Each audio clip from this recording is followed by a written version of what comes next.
The Ship of Theseus. When does something stop being itself? Imagine an ancient wooden ship, carefully preserved for centuries. Over time, its planks begin to rot, and one by one they are replaced with identical new planks. Eventually, every single piece of wood has been replaced. None of the original material remains. Now ask yourself, is it still the same ship?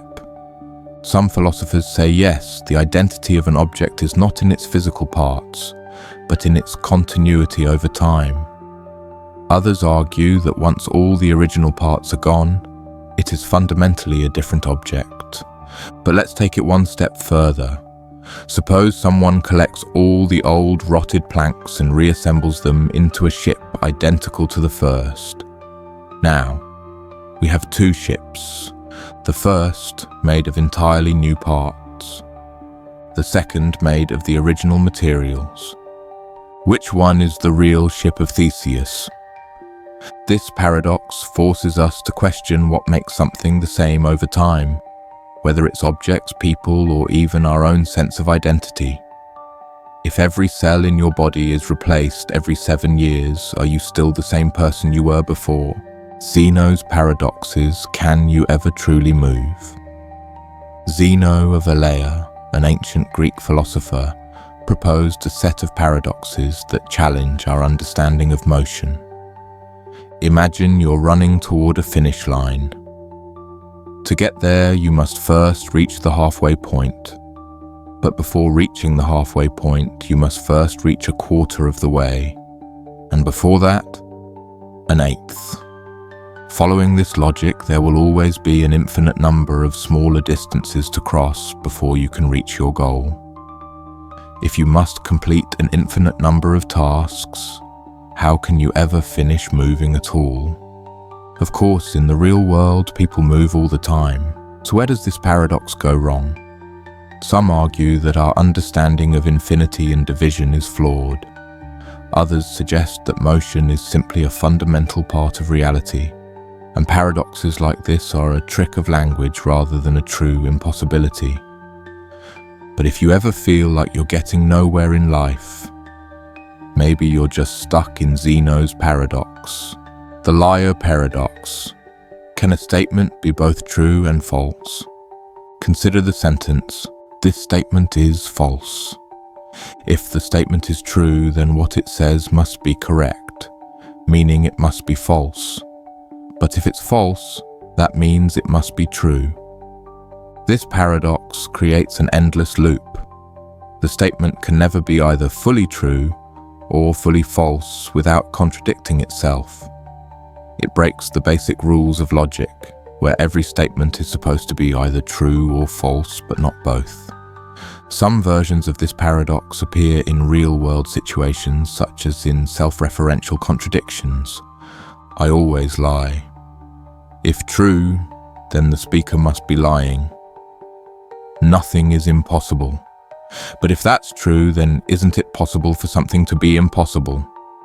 The liar paradox remains unsolved in logic and philosophy, proving that sometimes our language is more powerful than our ability to reason through it. The Sorites Paradox. When does a heap stop being a heap? Imagine a heap of sand sitting on the ground. If you remove one grain, it's still a heap. Remove another and another, eventually you're left with just a few grains of sand. At what point does it stop being a heap? This paradox shows that our language struggles with vague concepts. If taking away one grain doesn't make a difference, then logically, even a single grain of sand should still count as a heap. Yet, that's clearly not how we think about it. This problem applies to many real-world questions. At what point does a person become bald? Is it after losing one hair, two? At what age does someone become old? Is there a clear line, or is it gradual?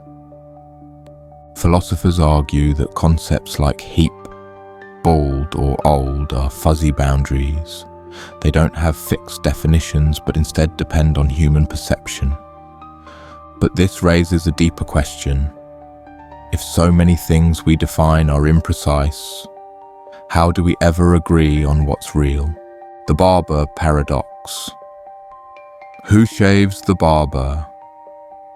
In a small village, there is a barber who shaves all and only those who do not shave themselves. Now, ask yourself, does the barber shave himself? If he does shave himself, then he belongs to the group of people who shave themselves, meaning the barber shouldn't be shaving him.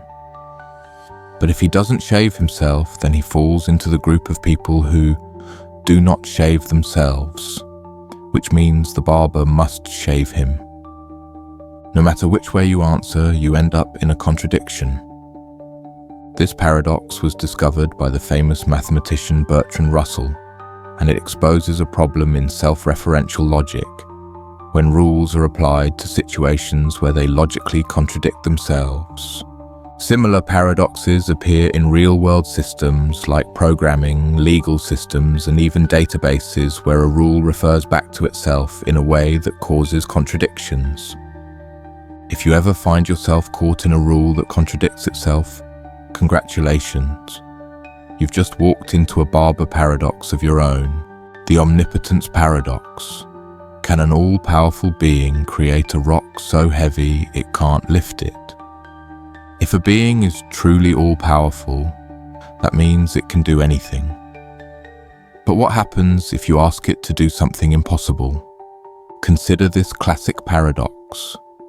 Can an all-powerful being create a rock so heavy that even it cannot lift it? If the being can create such a rock, then there's something it can't do, lift the rock.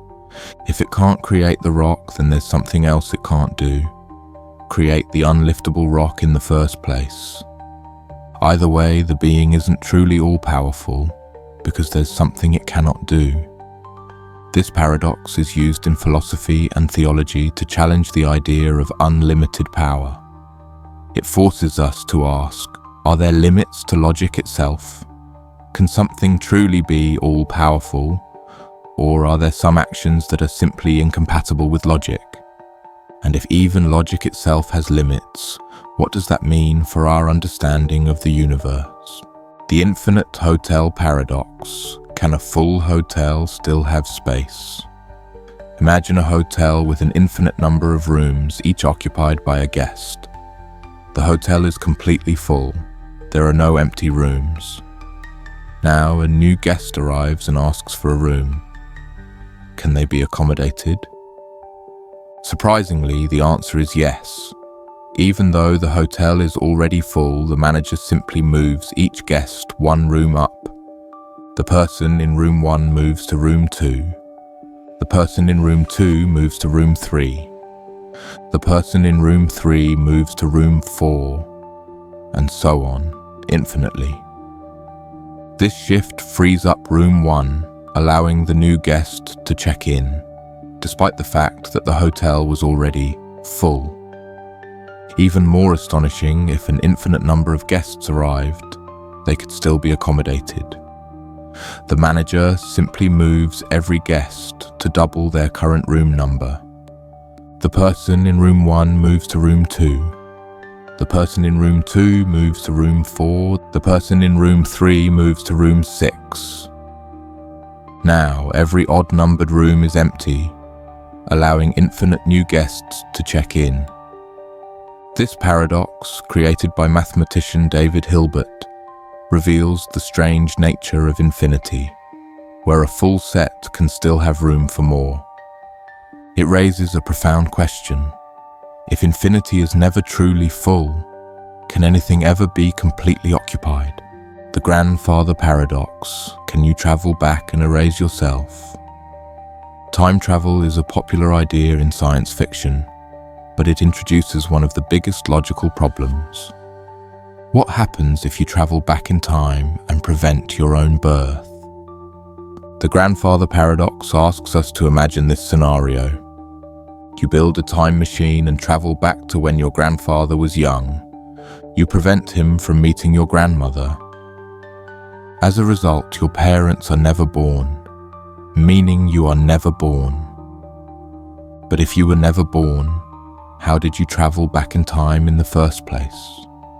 This paradox suggests that time travel to the past might be impossible, or that the universe must somehow correct itself to avoid contradictions.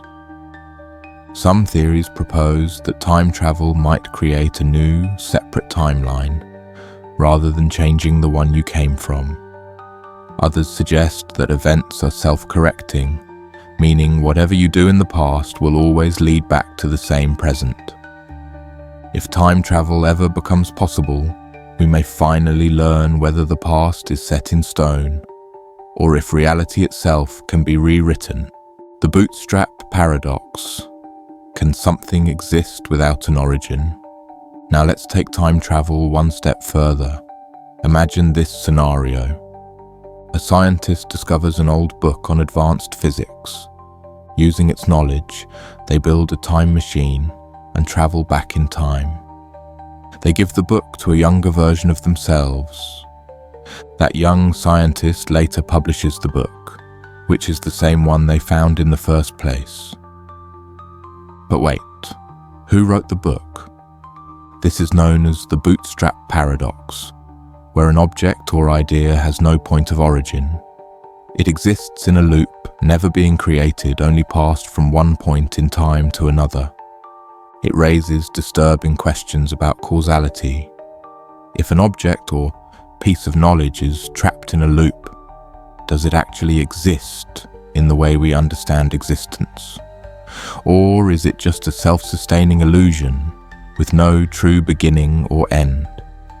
If time loops like this exist, it would mean that the universe itself may not have a clear starting point, just an endless cycle of cause and effect. Newcomb's paradox. Can you outsmart a perfect predictor? Imagine you are presented with two boxes. Box A contains either $0 or $1 million. Box B contains exactly $1,000. You have two choices. Option 1 is to take both boxes and keep whatever is inside. Option 2, take only box A. But here's the catch. A highly intelligent being, known as the predictor, has already foreseen your decision. If the predictor believes you will take both boxes, they have placed $0 in box A. If the predictor believes you will take only box A, they have placed $1 million inside. The predictor has never been wrong before. So, what do you do?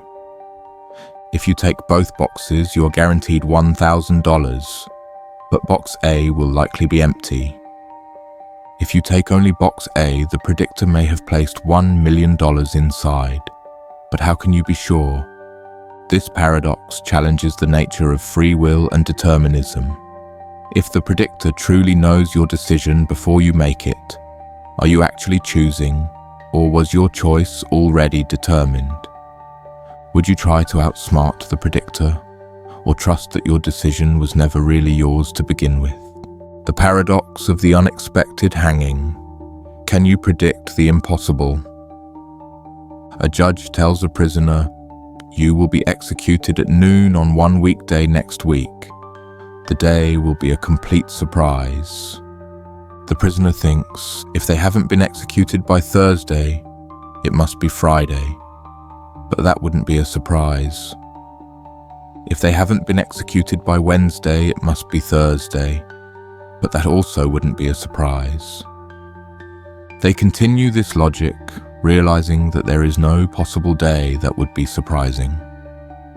Feeling confident, the prisoner relaxes, only to be executed on Wednesday at noon, completely caught off guard. This paradox plays with self-referential logic, showing how reasoning can sometimes lead to false certainty. It raises a bigger question.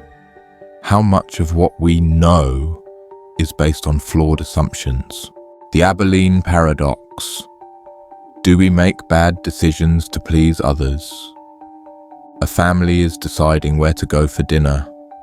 One person suggests driving to Abilene. a distant town. The others agree, assuming everyone else wants to go. But after a long, tiring trip, they realize no one actually wanted to go. Each person just went along because they thought the others wanted it. This is the Abilene Paradox, where groups make decisions that nobody truly wants because each individual assumes others want it.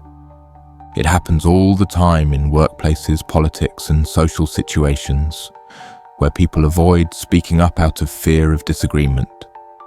Have you ever agreed to something you didn't actually want, just because you assumed everyone else wanted it?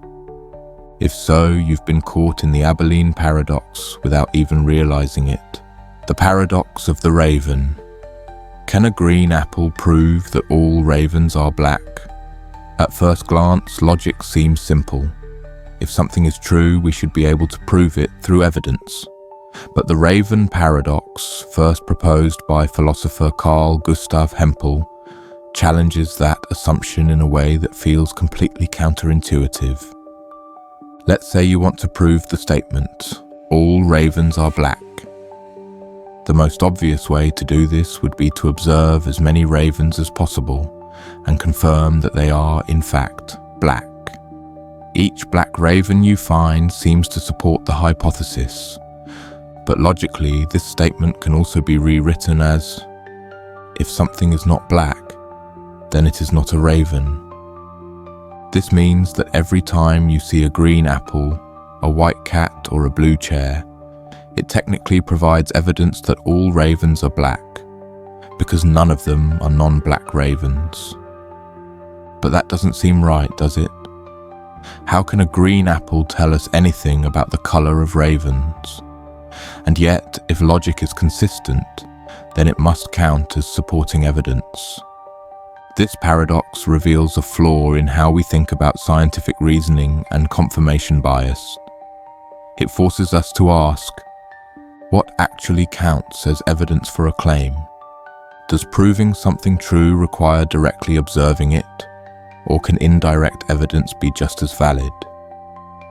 Are we making discoveries or just reinforcing beliefs we already hold? If this paradox unsettles you, don't worry. You're not alone. Even professional logicians struggle to define the boundaries of what truly counts as knowledge. The Sleeping Beauty problem. Does forgetting change probability? Imagine a thought experiment involving probability, memory loss, and perception of reality. A researcher tells you the following. 1. You will be put to sleep on Sunday night. And 2. A coin will be flipped. If heads, you will be awakened only once on Monday. If tails, you will be awakened on Monday and then again on Tuesday. But between awakenings, your memory will be erased, so you won't know what day it is. Each time you wake up, you are asked, what is the probability that the coin landed on heads? Since you have no memory of whether you have been woken up before, your reasoning might go one of two ways. The intuitive answer. Since the coin was flipped fairly, you assume a 50-50 chance.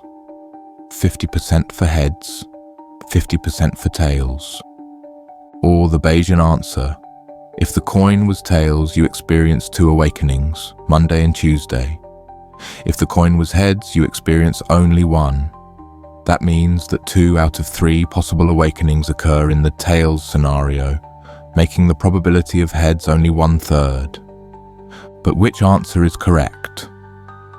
This paradox reveals the complex relationship between probability, perception, and self-awareness. It raises the question, does forgetting an event affect its probability? Can we ever be sure that what we remember is the full picture? If a probability depends on what you experience, does that mean reality is shaped by awareness itself? This dilemma remains one of the most famous unresolved problems in probability theory, showing how even simple coin flips can break our understanding of logic. Buridan's ass. Can perfect rationality lead to death? Imagine a donkey standing exactly between two identical piles of hay. Each pile is equally fresh, equally large, and equally distant. The donkey is completely rational. It always chooses the option that is better or closer. But in this case, both piles are identical, meaning there is no logical reason to choose one over the other. So what happens? According to this thought experiment, the donkey starves to death, unable to make a choice. At first, this seems absurd. Obviously, in real life, a donkey wouldn't overthink the situation. But the deeper meaning of this paradox highlights the dangers of indecision and extreme rationality. What happens when two choices are completely equal? If logic alone cannot decide, is decision-making an illusion?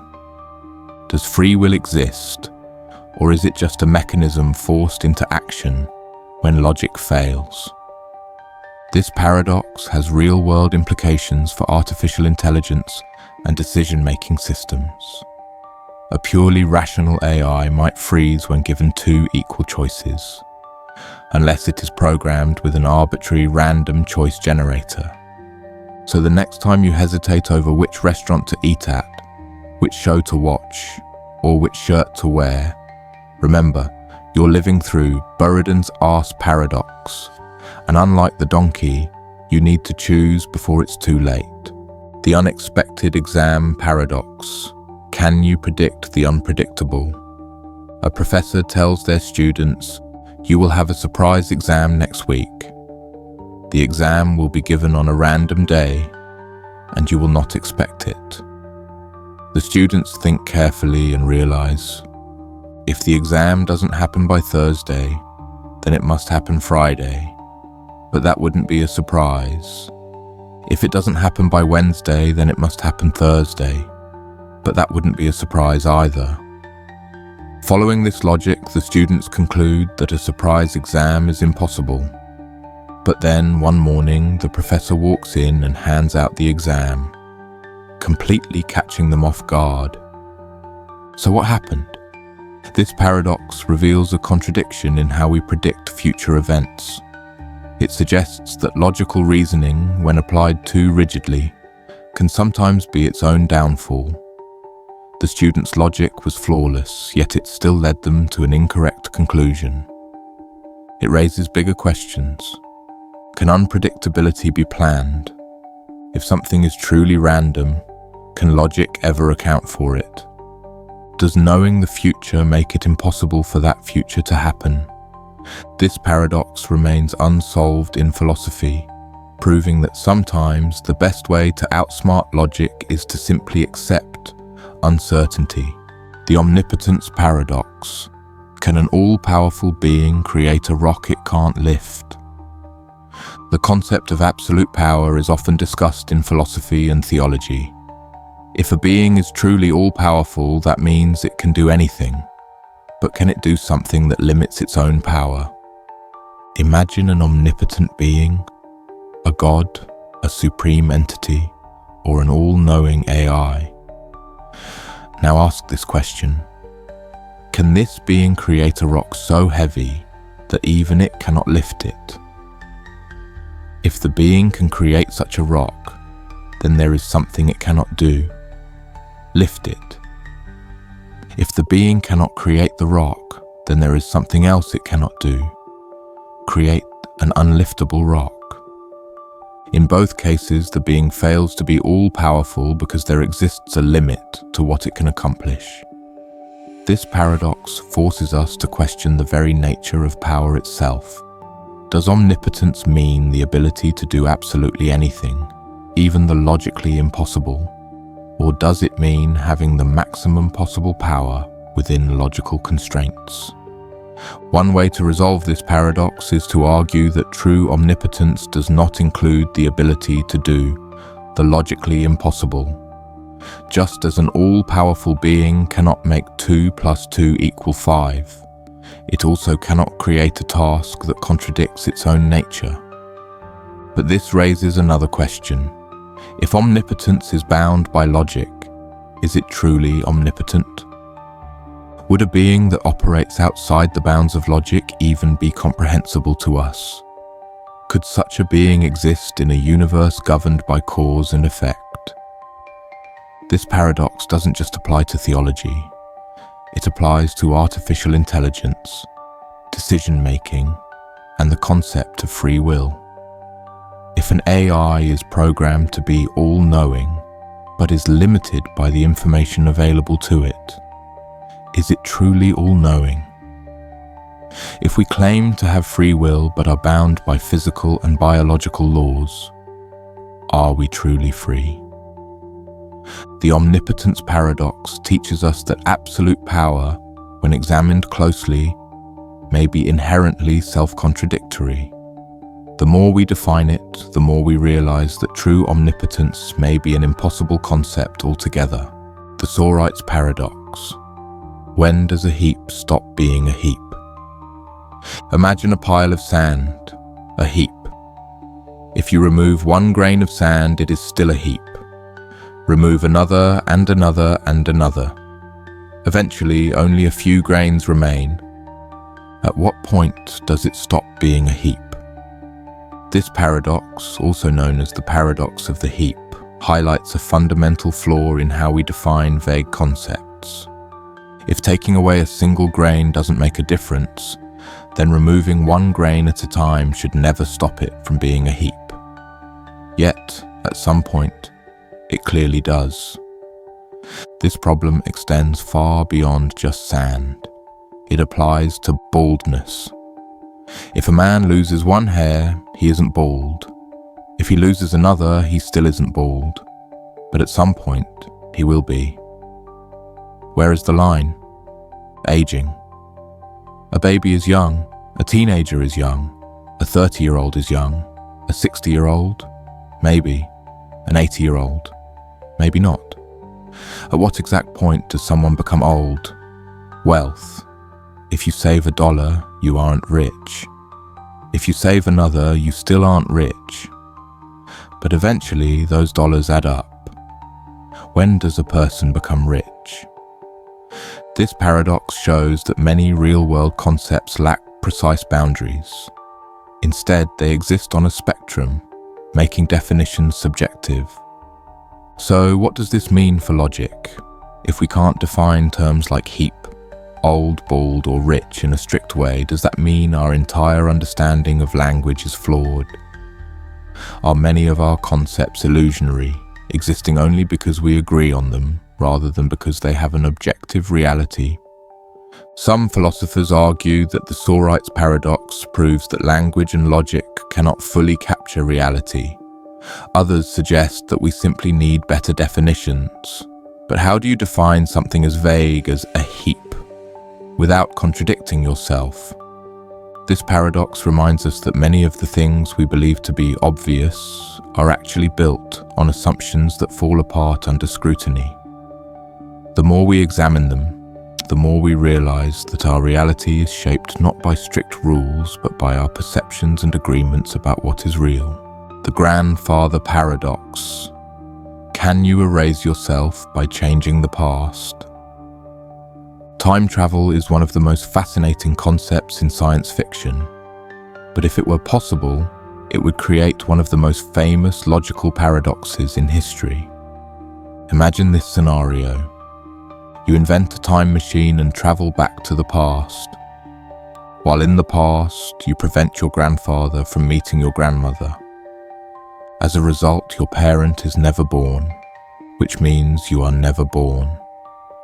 But if you were never born, how did you travel back in time in the first place?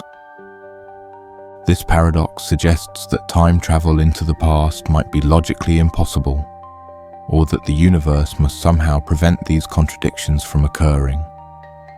There are several possible ways this paradox could be resolved. The multiverse theory. When you change the past, you don't alter your own timeline. You simply create a new parallel universe where events unfold differently. In this view, your original timeline remains unchanged, and you continue to exist in the one where you were born. The self-correcting universe. Some theories suggest that time is self-correcting. No matter what you do in the past, the universe will fix itself to prevent contradictions. Maybe you try to stop your grandfather from meeting your grandmother, but somehow fate intervenes, and they meet anyway. The Novikov self-consistency principle. This idea suggests that time only allows events to happen in ways that are internally consistent. That means if you exist in the present, then by definition, you must have failed in any attempt to prevent your own birth, because if you had succeeded, you wouldn't exist. But this paradox doesn't just apply to time travel. It raises bigger questions about free will and determinism. If time travel were possible, would that mean the future is already set? Do we have the ability to change our own past? Or is history locked in place to prevent contradictions? If every action we take has already happened from a future perspective, is choice even real? The Grandfather Paradox is one of the strongest arguments against time travel into the past. If traveling backward in time leads to logical contradictions, it may mean that the universe itself is built in a way that forbids it. And yet, physics doesn't rule out time travel entirely. If the universe finds a way to allow time loops without paradoxes, then who's to say it hasn't already happened? The paradox of free will. Are you actually making choices? Right now, you might feel like you're in control. You chose to listen to this. You could choose to stop at any time. And every day you make choices about what to do, what to say, and who to be. But here's the question. Are those choices really yours? Or were they always going to happen exactly as they did? Some argue that free will is nothing more than an illusion. The neurons in your brain operate based on chemistry and physics, firing according to biological rules you never created. Every thought, every decision, every action, you might feel like you're making them freely. But what if you're just following a script written by your genetics, your past experiences, and the laws of physics? If we could rewind the universe to the exact same starting conditions, would anything change? Would you still have picked the same career, made the same friends, fallen in love with the same person? If everything in the past was identical, wouldn't the same exact choices play out every single time? Determinism suggests that the future is locked in place, and what you experience as making a decision is just you discovering what was always going to happen. But that idea is unsettling. It makes life feel like a movie that has already been filmed, and you're just watching it play out, believing that you have control. Then again, maybe free will isn't about breaking the laws of physics. Maybe it's about being part of them. You're not separate from the forces that shape the universe. You are the universe, making choices through a system of biology and physics that just happens to look like a person. So, are you truly deciding anything? Or is every moment inevitable, from the smallest choice to the biggest turning points of your life? If there's even the slightest possibility that free will is an illusion, then what does that say about everything? The problem of induction. How do you know the sun will rise tomorrow? Every morning, the sun rises. That's how it has always been. That's how it always will be.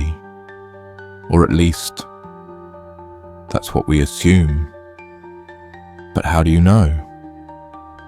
This is called the problem of induction, and it reveals a flaw in how we understand reality. We assume the future will follow the past, but we have no actual proof that it must.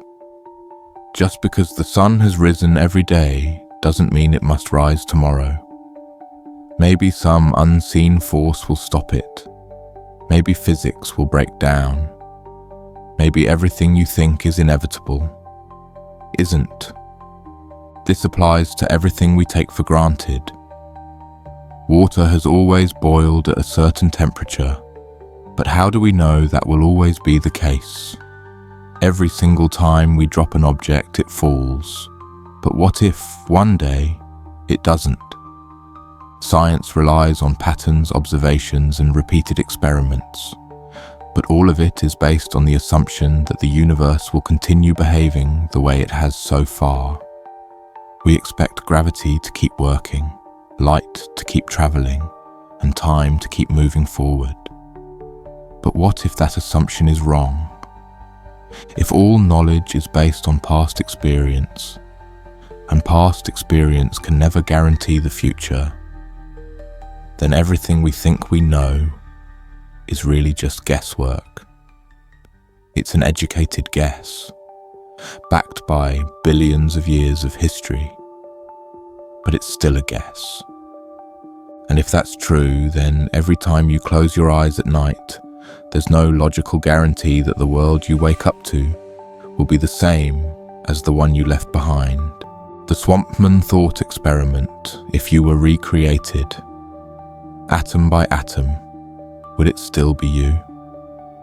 Imagine you're walking through a dense swamp when, out of nowhere, a freak lightning strike vaporizes you instantly. At that exact same moment, by pure chance, another lightning strike in the same swamp causes atoms to spontaneously arrange themselves into an exact copy of you. This new being, Swampman, looks just like you, talks just like you, and has all of your memories.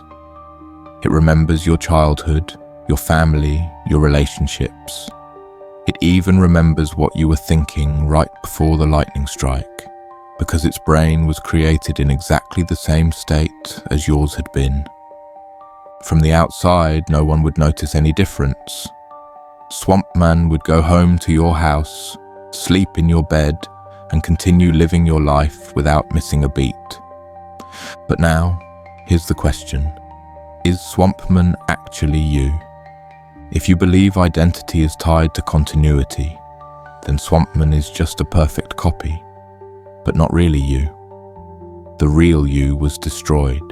Swampman didn't actually live your experiences, it only remembers them as if it had. But if you believe identity is purely about physical structure and memory, then Swampman is exactly you. There is no difference between the two, because they are identical in every possible way. This thought experiment forces us to question what it actually means to be yourself. If an exact copy of you were made, down to the last atom, would it be another you, or would it just be you continued? And if that's the case, then what does that say about teleportation, cloning, and even waking up in the morning as a slightly different version of yourself than the one who went to sleep? If there's no clear answer, then maybe the idea of a self is just another illusion we tell ourselves, to feel like we're something more than just the sum of our parts. The Lottery Paradox. Why are we so confident in the impossible? Imagine someone hands you a lottery ticket and asks, "Do you believe this ticket will win?" Logically, the answer should be no. The odds of winning are astronomically small, so it's reasonable to believe that any given ticket won't win. Now imagine you repeat this for every single ticket in the lottery, believing that none of them will win. That seems rational. But the problem is, one of those tickets must win. By rejecting every ticket, you've rejected the true winning ticket, meaning you were wrong about at least one of your conclusions. So what went wrong? This paradox highlights a major flaw in probabilistic reasoning. Just because something is highly unlikely doesn't mean it's impossible. And yet, our brains often treat the two as the same. Think about all the times you've dismissed an idea as never going to happen. We say things like, "That could never be true," or "There's no way that will ever happen." But statistically speaking, the impossible happens all the time. It happens in lotteries, in physics, in chance encounters. So when we declare something as unlikely, are we making a rational prediction, or are we just fooling ourselves into thinking we understand randomness? And if we can be wrong about something as simple as a lottery ticket, what else might we be wrong about? The Teletransporation Paradox.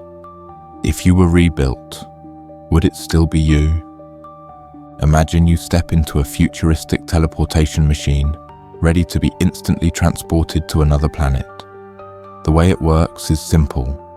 The machine scans every atom in your body, records the precise arrangement, and then disassembles you down to your fundamental particles, reducing you to nothing. Meanwhile, on the distant planet, a second machine uses the stored data to rebuild you, atom by atom, exactly as you were. The process is flawless. Every cell, every memory, every thought is reconstructed perfectly. From your own perspective, nothing seems different.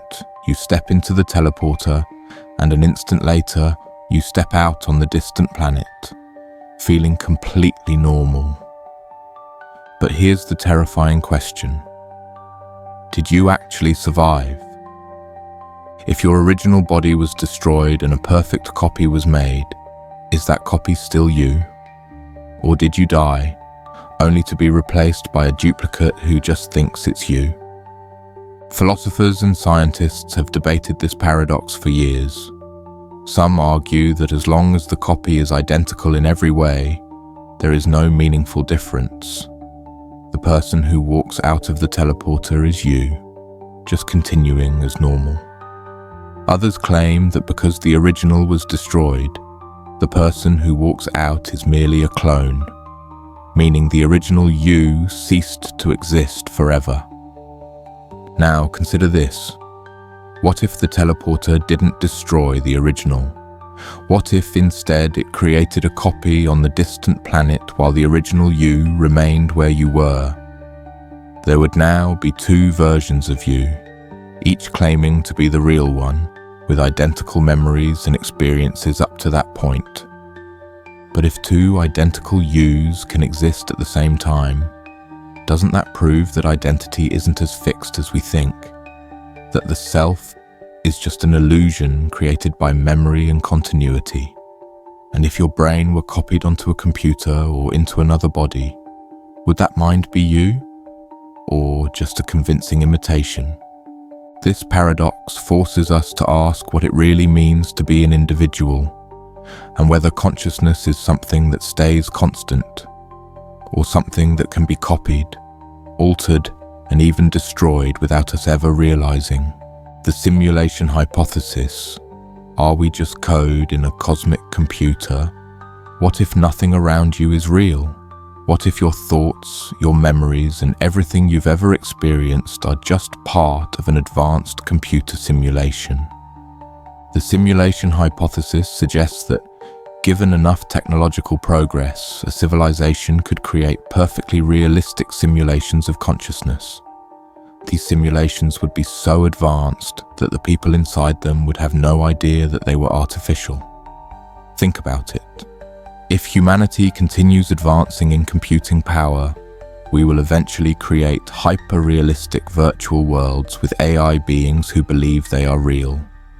If technology can create millions of simulated people, then, statistically speaking, it is far more likely that we are inside one of these simulations rather than existing in the original reality.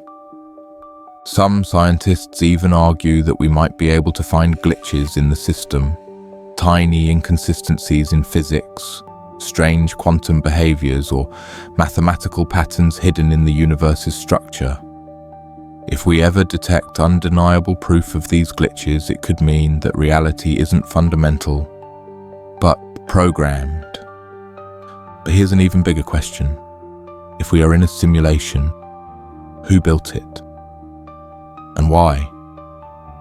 Are we the product of an advanced alien civilization running experiments? Are we the entertainment of some higher dimensional beings? Or are we testing our own past, running a historical simulation of Earth without realizing we ourselves are part of it. And if this is all just a simulation, then what happens when the program ends? The infinite regress problem. Is there a first cause? Think about the chain of events that led you to this moment. Everything you've done today was caused by something before it. You woke up because you were asleep. You were asleep because the night before you went to bed. You went to bed because, and so on, going backward indefinitely. Now apply this reasoning to everything in existence. If every event has a cause, then what was the first cause? What started reality itself? Some argue that the universe had to come from something. But if that's true, then where did that something come from? If the universe was created by an external force, whether a god, a quantum fluctuation, or some unknown entity, what caused that force to exist? And what caused the cause of the cause? This is called infinite regress, and it leads to an unsettling realization. Either there is an endless chain of causes, stretching back forever with no beginning, or there is an uncaused cause, something that simply exists without any reason behind it. But is it even possible for something to exist without a cause?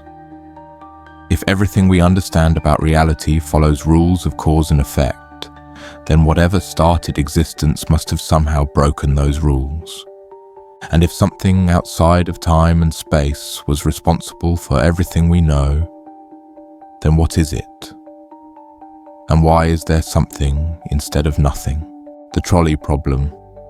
Would you kill one person to save 5? You're standing next to a set of train tracks. A runaway trolley is speeding toward 5 people who are tied to the tracks. If nothing is done, they will all be killed. But in front of you is a lever. If you pull it, the trolley will be redirected onto another track, where only one person is tied up. Do you pull the lever, sacrificing one life to save 5? This is the trolley problem, a classic thought experiment in ethics and morality. Logically, saving 5 people at the cost of 1 seems like the right decision, but emotionally, deliberately choosing to kill someone feels morally wrong. Now, let's change the scenario. Instead of pulling a lever, imagine you're standing on a bridge over the tracks. Next to you is a large man. If you push him onto the tracks, his weight will stop the trolley, saving the 5 people. Do you do it? Most people who are willing to pull the lever now hesitate. The logic is the same. 1 person dies so that 5 can live. But because this action requires direct physical harm, it feels much worse. So what does that tell us about morality? Is it about the outcome or is it about intention? Is killing 1 person to save 5 acceptable if it's indirect, but wrong if it's personal? And what does this say about the choices we make every day? If we prioritize efficiency, we might justify harming the few for the greater good. But if we prioritize individual rights, we might refuse to act, even if it means more people suffer. The trolley problem has no perfect answer, but it reveals that morality isn't as simple as it seems, and that how we make decisions is just as important as what we choose. The paradox of the self. If you keep changing, are you still you? Right now, you probably feel like the same person you were yesterday. But how do you know? Think about it. Every day your body is slightly different. Old skin cells flake off, new ones form. Your hair grows, your muscles change, and even your brain subtly rewires itself as you experience new things. Scientists estimate that every cell in your body is replaced roughly every 7 to 10 years. That means that the physical body you have today is not the same one you had a decade ago. But if every part of you is different, how can you still claim to be the same person?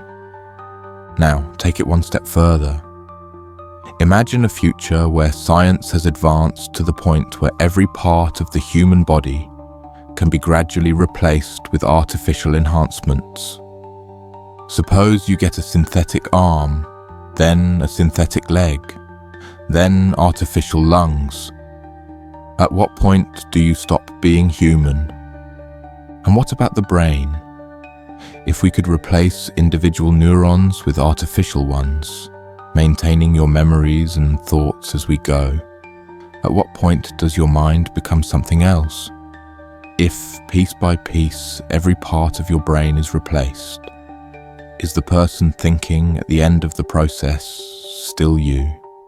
Some argue that identity isn't about the physical body at all. It's about continuity of experience. As long as the memories and thoughts flow in an unbroken stream, you are still you. But if that's true, then what happens if someone makes a perfect copy of your mind and places it in another body? Would that copy also be you? If we are nothing more than a constantly changing collection of matter and thoughts, then what does it mean to have a fixed identity? If you are a different person than you were as a child, and different from who you will be in the future, then who, exactly, are you right now? And if you are always changing, does that mean your past self is just a memory, and your future self is just a stranger waiting to exist, the Library of Babel? If you had every possible book, could you ever find meaning?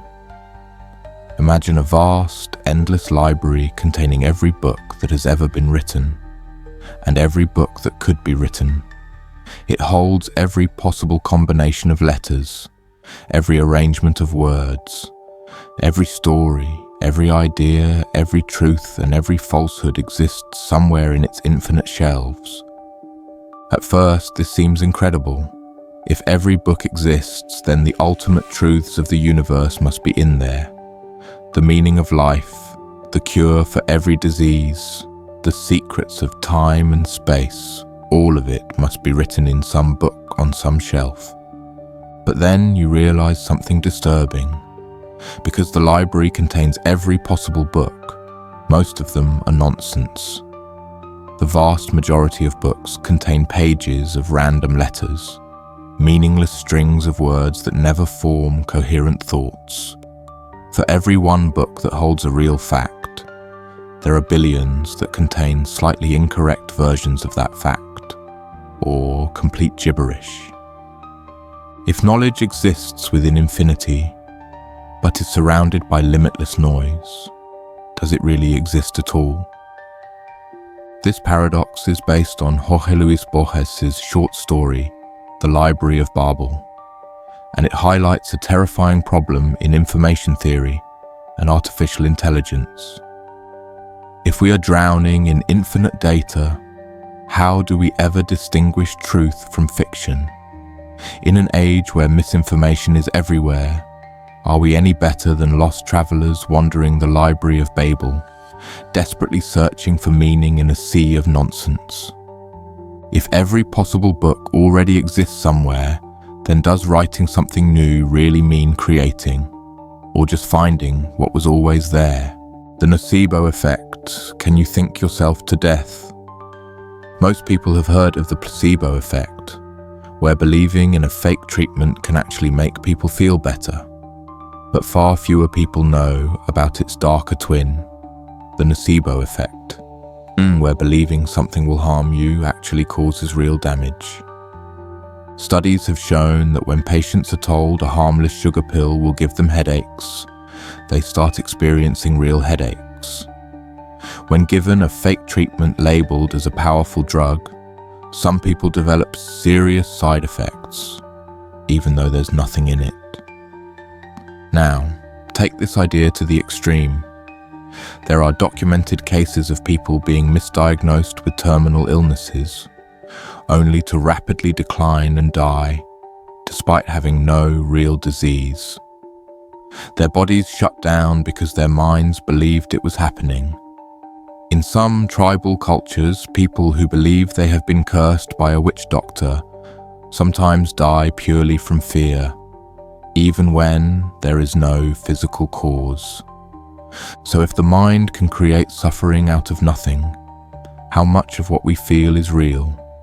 How many of our anxieties, pains, and limitations exist not because of reality, but because we expect them to? And if the brain is powerful enough to create real pain and even death from mere belief, then what else could it be capable of? If we could harness the power of the mind to reshape our bodies, our emotions, even our physical health, could we transcend the limits of what we think is possible? Or are we just prisoners of our own expectations, unknowingly writing the script of our own suffering? The infinite repetition hypothesis. Have you lived this life before? Think about the universe. It is vast, containing countless galaxies and trillions of stars. But as enormous as it is, physics suggests that there are only a finite number of possible arrangements of particles. Now, imagine time stretching on forever. If the universe exists for an infinite amount of time, then eventually, every possible arrangement of particles must repeat. This means that somewhere, at some point in the infinite future, an exact copy of Earth must form again, with the same mountains, the same cities, the same people. That means another version of you must exist, living this exact life, having these exact thoughts, listening to this exact moment, and not just once, but an infinite number of times. Some physicists believe this could be the nature of reality. If time and space are infinite, then every event, every choice, every moment must repeat again and again, forever. But here's the terrifying thought. If this is true, then you have lived this exact life before. You have heard these words before, and you will again an infinite number of times. Would that mean your choices actually matter? Or are you simply replaying a script that has already happened? And if you knew that your life would repeat forever, in exactly the same way, would that change how you live it? The Fermi Paradox. If the universe is so big, where is everyone? Look up at the night sky. Every star you see is a sun, many of them with planets orbiting around them. And beyond what you can see, there are hundreds of billions of galaxies, each containing hundreds of billions of stars. In a universe this vast, it seems inevitable that life must exist elsewhere. In fact, given the sheer number of planets out there, there should be millions, if not billions, of alien civilizations. And yet, we see nothing. No signals, no spaceships, no evidence of intelligent life anywhere beyond Earth. This is the Fermi Paradox, and it presents a disturbing question. If the universe is so big and life should be so common, then where is everybody? There are many possible explanations. One is that we are the first, that intelligent life is so rare that Earth just happened to be the place where it appeared first.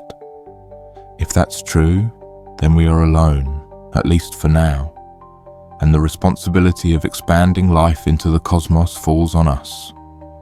Another possibility is that alien civilizations do exist, but they don't communicate. Maybe intelligent life is common, but every species that reaches a certain level of advancement destroys itself before it ever makes contact.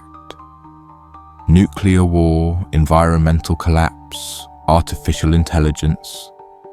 Any of these could be potential great filters that prevent civilizations from surviving long enough to explore the stars. Then there's the scariest possibility. We are being watched. Maybe the universe is full of life, but we are in a kind of cosmic zoo where advanced species deliberately avoid contact with us. Or worse, maybe there is something out there that eliminates civilizations once they become advanced enough to be noticed. So when we send signals into space, when we try to make contact, Are we reaching out to potential allies? Or are we unknowingly drawing attention to ourselves, signaling to something we don't understand? And if we ever do hear a signal from deep space, how will we know whether it's a greeting or a warning? The infinite monkey theorem. Could randomness create meaning? Imagine a monkey sitting at a typewriter, randomly pressing keys. Most of what it writes will be nonsense, gibberish with no structure or meaning. But if you give the monkey infinite time, then at some point, purely by chance, it will type out every book ever written. Given enough time, this monkey would eventually type Shakespeare's Hamlet, Moby Dick, or even this very script you are hearing right now.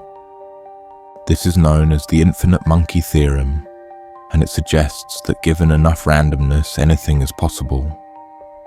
But it also raises an unsettling question. If everything can emerge from randomness, does that mean meaning itself is just an illusion? Consider the universe. If it is infinite, then every possible arrangement of matter must eventually occur. This means that somewhere out there, an exact copy of Earth might exist, and somewhere else, an Earth where history played out just slightly differently, and another Earth where everything is different. But if everything possible must eventually exist, does that mean that meaning and purpose are simply accidents of chance? If random chaos can produce something as structured as a Shakespearean play, does that mean that even our most brilliant thoughts might just be cosmic accidents? Or is it the opposite? Does the fact that randomness can create structure prove that meaning is built into the fabric of existence itself? That even in an infinite universe of noise, patterns will always emerge? Maybe the question isn't whether meaning exists, but whether we are the ones who give it meaning in the first place. The Boltzmann Brain, could you be the only conscious being in the universe? What if everything around you, your friends, your family, the entire universe is just a trick?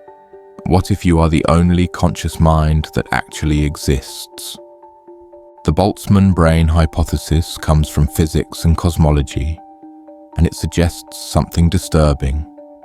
If the universe is infinite, then it is possible that random fluctuations in energy could create fully formed conscious minds floating in the void. These minds, called Boltzmann brains, would have fully formed memories, thoughts, and experiences, but they wouldn't actually be real. They would just be spontaneous illusions existing for a brief moment before dissolving into nothingness. Now, here's the unsettling part. If the universe is infinite, and these random consciousnesses can appear by chance, then statistically speaking, there should be far more Boltzmann brains than actual physical civilizations. And if that's true, then how do you know you are not one of them? Everything you remember, your childhood, your experiences, your sense of identity, could be an illusion.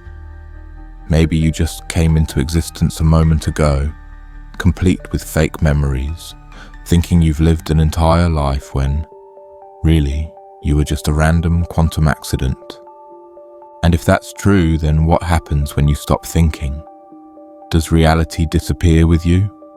Or is this entire concept just a thought experiment created by another Boltzmann brain, somewhere in the vastness of the cosmos, trying to make sense of a reality that may not even exist? The time dilation paradox. Are you already in the future? Einstein's theory of relativity tells us something incredible. Time is not absolute. It moves differently depending on how fast you are traveling.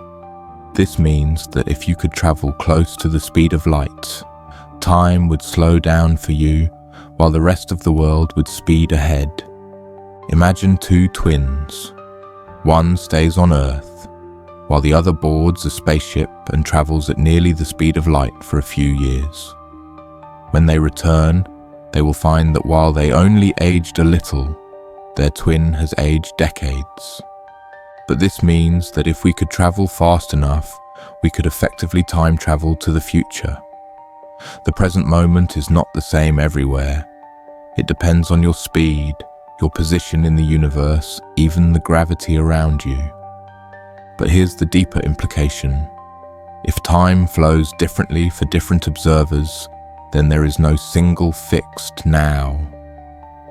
The past, the present, and the future all exist at once. The moment you were born, the moment you will die, and everything in between are all equally real. They just exist in different parts of the space-time fabric. So when you think about the future, when you wonder what will happen, remember this. In some sense, it has already happened. Your future self is already out there. You just haven't caught up to them yet. And if that's true, then are you really making choices? Or are you just playing out a path that already exists, waiting for you to reach it? The paradox of the present is now just an illusion. We all feel like we live in the present. Right now, you are experiencing a moment that seems real, tangible, and immediate. But if you try to grasp it, if you try to truly define what now is, you start to run into a strange problem. The present is constantly slipping away. The moment you think of now, it's already gone, replaced by a new now. If you try to pinpoint the exact second, the exact millisecond that defines this moment, it's already in the past before you can fully process it. This leads to a disturbing question. Does the present actually exist? Some philosophers argue that the past, present, and future all exist simultaneously, and what we experience as the present is just a slice of a larger, unchanging reality. According to Einstein's theory of relativity, time is not absolute. Different observers, moving at different speeds or under different gravitational forces, will experience time differently. This suggests that what you think of as now might not be the same now for someone else, in another part of the universe. If that's true, then the idea of a universal present, one single shared moment for all of existence, is an illusion. Every moment exists, but we only experience it one slice at a time, moving through time like we move through space. The past is still there, the future is already there, you just haven't reached it yet. But this raises another question. If the past still exists and the future already exists, does that mean everything is predetermined? If every moment is fixed, does that mean free will is just an illusion of moving through an already written script? And if the present doesn't truly exist, then where does consciousness fit into all of this?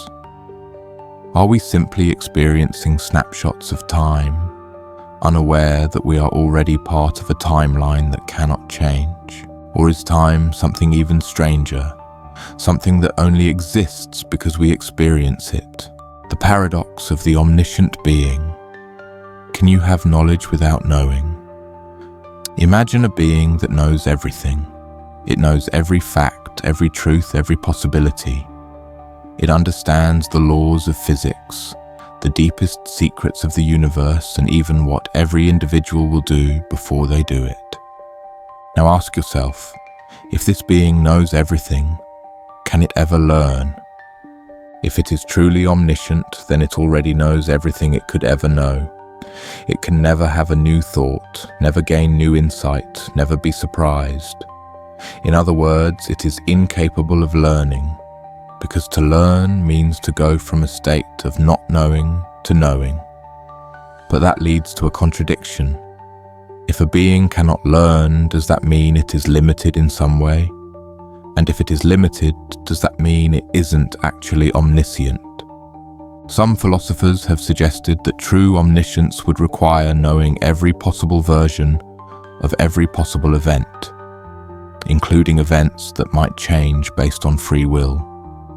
But if free will exists, then how could an omniscient being predict choices before they are made? And if choices can be predicted, does that mean free will doesn't exist at all? This paradox doesn't just apply to hypothetical gods or all-knowing entities. It applies to the way we think about intelligence and knowledge in general.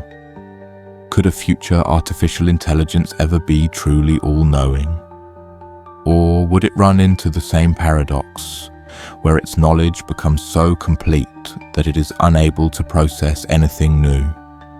If there is a limit to knowledge, if there is something that can never be known, does that mean omniscience is inherently impossible? And if so, does that mean there are things in the universe that will forever remain unknowable? If there are questions that can never be answered, does that mean reality itself has limits we will never cross? Or is the true paradox of knowledge that the more we learn, the more we realize we will never know? The quantum suicide paradox. Can you be immortal without knowing it? Imagine a thought experiment where your life is tied to the outcome of a quantum event, a particle that has a 50-50 chance of spinning either up or down. A machine is built that reads the particle's spin. If it spins up, nothing happens. If it spins down, the machine instantly kills you. Now, let's say you step into this machine and press the button. According to quantum mechanics, before the spin is measured, the particle exists in a superposition of both states. It is both up and down simultaneously. When the machine reads it, reality splits into two separate outcomes, one where you survive and one where you die. Here's the strange part.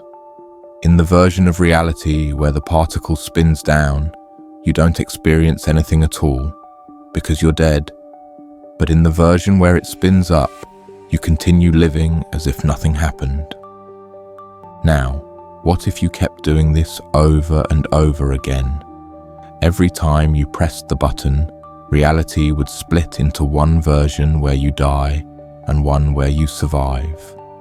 But from your perspective, you would only ever experience the versions where you survive, because in every universe where you die, you are no longer there to be aware of it. This is the heart of the quantum suicide paradox. If the many worlds interpretation of quantum mechanics is true, then every time you should have died, there exists a version of you that survived, meaning there is always a version of you that continues existing, no matter what. This raises an unsettling possibility. What if you are already experiencing quantum immortality? What if every near-death experience you've had, every moment where something could have gone horribly wrong, but didn't, was just another instance where reality split and you found yourself in the version where you lived? If this is true, then you might never experience death. You would always find yourself in a version of reality where you somehow survive, even against impossible odds. The only catch: in every other version of reality, the people around you would see you die. To them, you are gone, but to you, life simply keeps going, with reality always shifting in your favor. But if you are destined to always experience survival, does that mean you are effectively immortal without realizing it? And if that's the case, what happens as time goes on? Will you keep surviving forever, no matter how unlikely? Will reality keep shifting around you, creating increasingly bizarre and improbable escapes from death? And if you are functionally immortal within your own conscious experience, then what happens when the universe itself reaches its end? Would reality still find a way to keep you alive? Or is there some final moment where even quantum mechanics cannot save you, where the infinite branching paths of survival finally run out, and you are forced to confront the one thing you've avoided for so long? And if that moment ever comes, will you even see it coming? The simulation paradox. If you were in a simulation, how would you know? Imagine for a moment that everything around you, the chair you're sitting in, the air you're breathing, the very thoughts you're having, isn't real. Instead, it's part of an ultra-advanced simulation, designed so perfectly that you can't tell the difference between the illusion and reality. At first, this might sound like science fiction, but leading physicists and philosophers have argued that the simulation hypothesis isn't just possible. It might actually be probable. If we assume that technological progress continues indefinitely, then at some point, civilizations should develop the ability to create ultra-realistic simulated worlds, complete with fully conscious beings who have no idea they are inside a simulation. Now think about this. If such simulations are possible, then there could be trillions of them running at any given time. And if there are more simulated worlds than real ones, then the odds of our reality being the original, base reality become extremely low. But how would you know if you were in a simulation?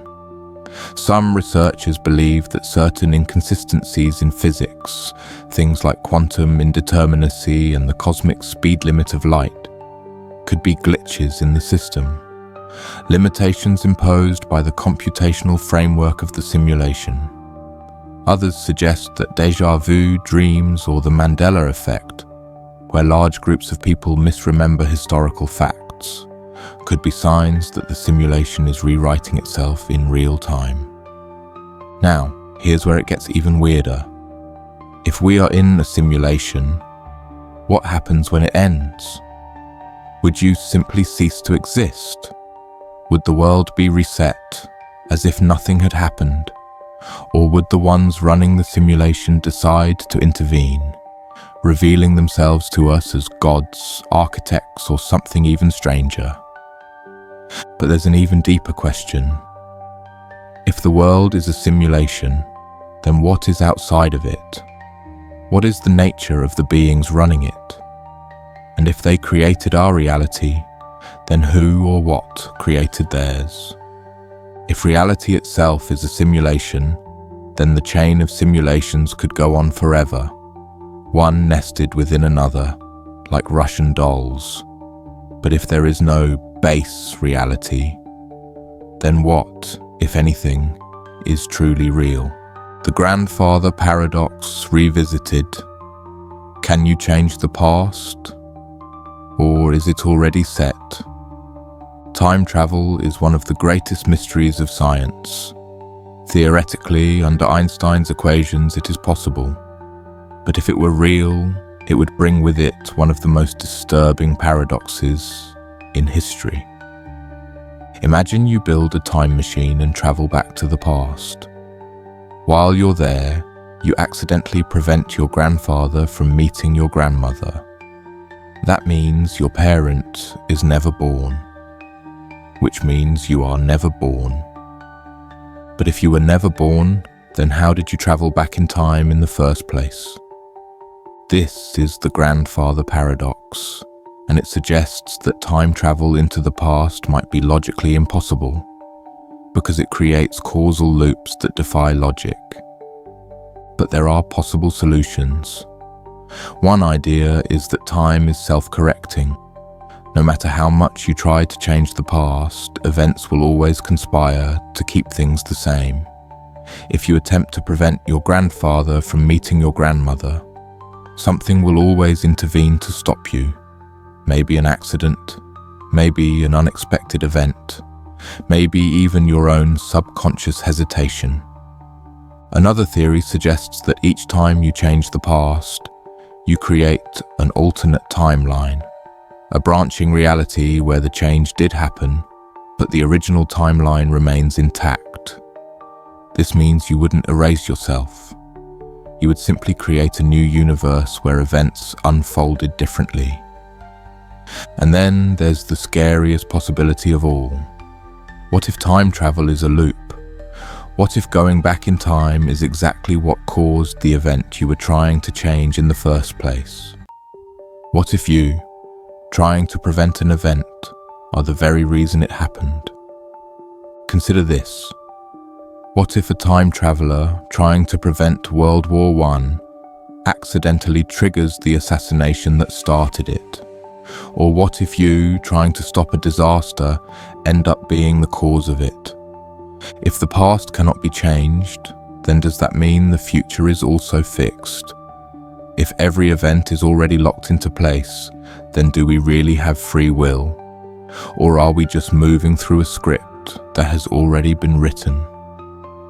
And if time is an illusion, then does it even make sense to talk about before and after? What if all of time, past, present and future, exists simultaneously, and our experience of it is simply an illusion created by our own consciousness? If that's true, then every moment in your life, your birth, your choices, your death, already exists. You're just experiencing them one frame at a time, like a movie that has already been filmed. And if the entire universe is moving along a predetermined timeline, then who, if anyone, pressed play? The Bootstrap Paradox. Can something exist without an origin? Imagine you're a time traveler. One day, while visiting the distant past, you hand a famous scientist a book filled with groundbreaking equations and theories. The scientist studies it, takes notes, and eventually publishes the book under their own name. Over the centuries, the book becomes a cornerstone of scientific knowledge. Now, fast forward to the future. You find a copy of that very same book in an old library. Studying it, you realize its importance and decide to travel back in time to hand it to the scientist. Completing the loop. Here's the question. Who actually wrote the book? The book has no origin. It was never created, never written. It just loops through time in an endless cycle.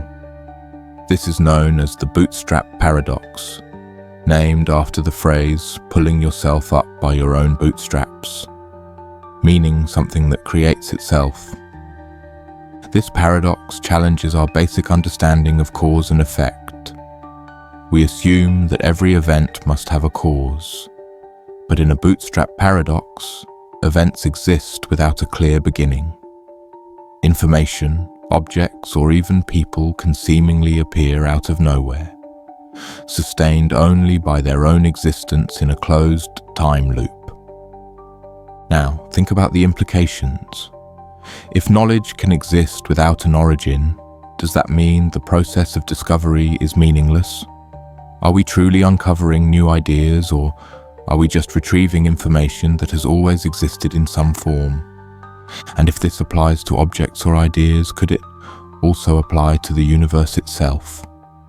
What if reality was never created at all, but simply exists in an infinite loop, repeating forever with no beginning and no end?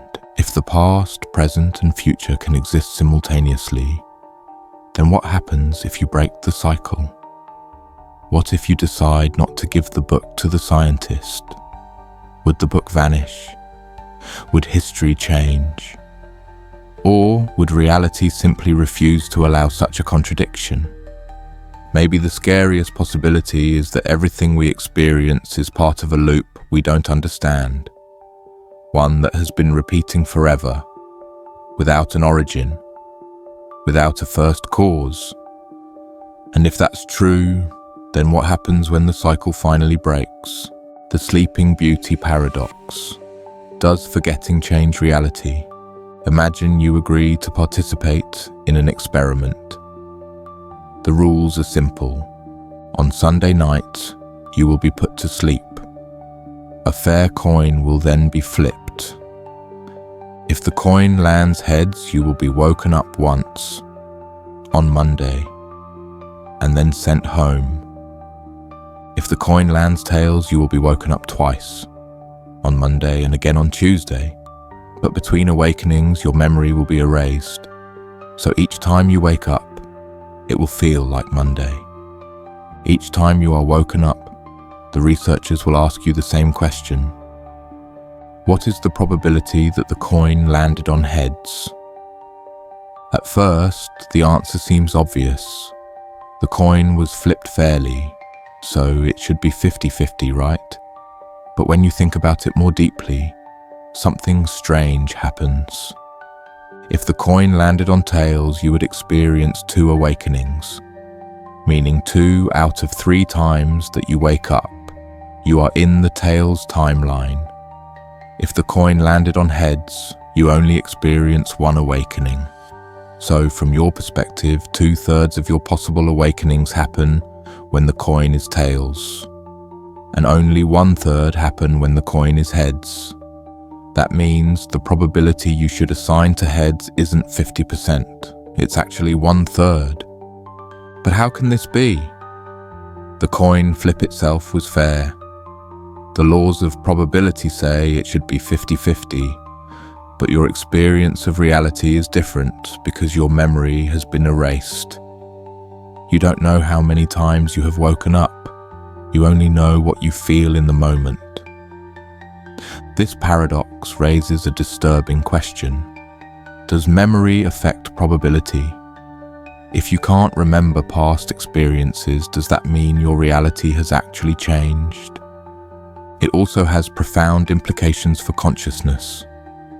If forgetting the past changes your perception of probability, then does that mean reality is different for every observer? If we could somehow erase all records of an event, does that mean, in some sense, it never happened? And if we are constantly forgetting things, if our memories are incomplete, how much of what we think we know is just an illusion, shaped by the gaps in our own perception? Maybe the real paradox is this. If you don't remember a moment, did it really happen?